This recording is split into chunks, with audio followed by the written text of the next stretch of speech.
since the show is all about love and relationships, if everyone could maybe name a first date red flag or possible deal breaker. Oh, I think looking at your phone all the time. If you're on a date with someone and they're constantly like checking their phone or just like scrolling through Instagram, no. It's a good one. Yeah. And well, honestly, that one's kind of tough. I've never really been in a relationship before, so I think though, if they don't like to read, maybe. I think that's fair.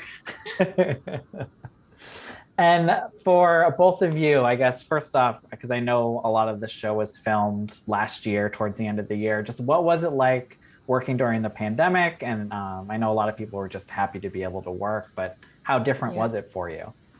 It was completely different, all the usual like get-togethers that we would have, like wrap parties and pre-filming parties, like we couldn't do that. And it was definitely, a loss, but we still found ways to connect, and to adventure and have fun in a new place. And especially through the rehearsal process with Celine and Logan, we were able to really form our connection like we would usually offset. I think the filmmakers really made this a wonderful experience with the pandemic. It was really like there was no pandemic because it was still a very pleasant experience. They made it work. And has it been weird kind of doing all this press virtually now instead of, having a big in-person junket or a premiere? I know they had to do the same thing with the first season too. It's new, but I don't mind it. It's just different. I can adapt. Yeah. Something to get used to for sure. Like I don't mind doing stuff from home either. It's been nice on our end as well.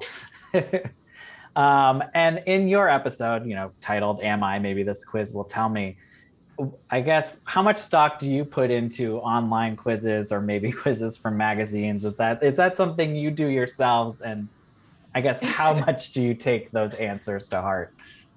Oh, I used to do it all the time, like constantly, especially like in middle school, always looking for answers that like don't come from other people because I know what they're going to tell me, or like that don't come from myself because I know what I'm going to say, just like a second opinion. I definitely relied on them a bit too much. I've stopped. Now I just take the ones which is like, we'll tell you what animal you are based on your favorite sandwich, like that sort of thing. Now I'm down with that.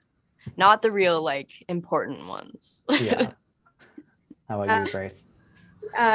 You got to remember when you take the quiz that you can't take the answer to heart. You have to take it with a grain of salt. But I think the last one I took was what state should you live in? And of course, the questions were absolutely preposterous, right? Right. I think I got what state did you get though? Or something like that. So you're not planning to move anytime soon then? We don't know. Who knows?